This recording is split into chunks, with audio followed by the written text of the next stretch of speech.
I was luckier than most boys of my age in that my father did have enormously large amounts of money. The endless leisured days at Bartlesham Hall began, as always, with the family breakfast.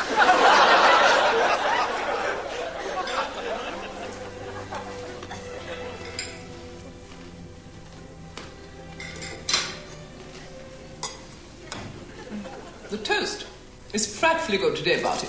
Yes, it was awfully good. Very pleasantly brittle. Yes, really, very, very good toast.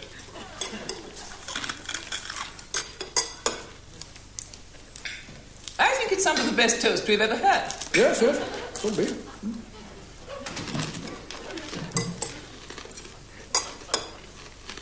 I wonder who made the toast today. Well, whoever it was, they had a dab hand. Mrs. Angel, who made the toast today? Judy, I think, your ladyship. Well, commend her. Most highly. Yes, your ladyship. Set her free, Mrs. Angel. She is free, dear. Judy, free? Surely not. They're all free, dear. All the servants. There's been no slavery in this country for donkey's years. But, Judy, little slip of a thing, washes floors all day long. She's still free, dear. I think it's a great shame. What is a shame, dear? Not being able to free people. I mean, must have been a wonderful thing to do, just sort of free a chap. Some poor miserable wretch in chains, and along you come and say, you're free. You're a free man, off you go. Run about wherever you want. Not in front of the boy, Barty. What? Or not to become emotional in front of the boy. Oh, sorry. What are you going to do today, Roger? Oh, I dreaded these moments when my mother would suddenly talk to me. Fortunately, they were mercifully few, but I never seemed to have an answer ready. And another. There we go. Come on, Barty. Kill something. Oh, sorry.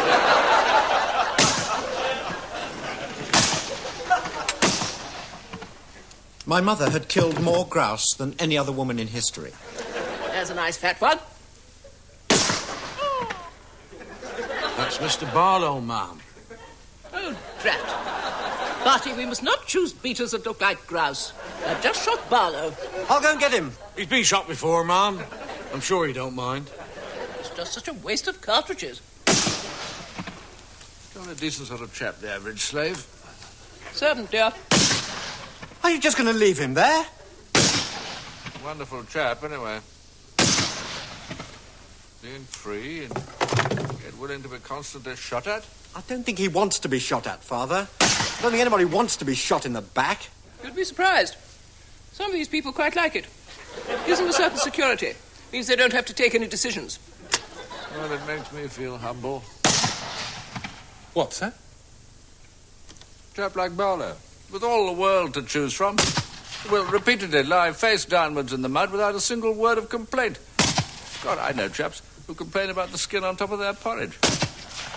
Rich chaps, too, intelligent, well-educated. And yet there's Barlow, a simple slave, lying face downwards in the field without the slightest murmur of animosity. Do stop talking, Barty. You haven't shot anything for ages. The evenings were taken up with endless regimental dinners. The same people, the same talk, until one memorable night, as the women were retiring. Well, ladies, shall we retire? We'll be in to spank you later, you firm, buttocked young Amazons, you.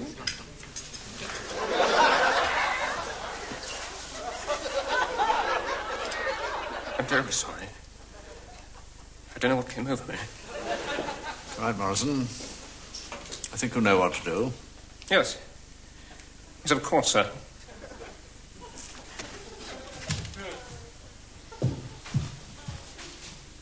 I apologize to you all.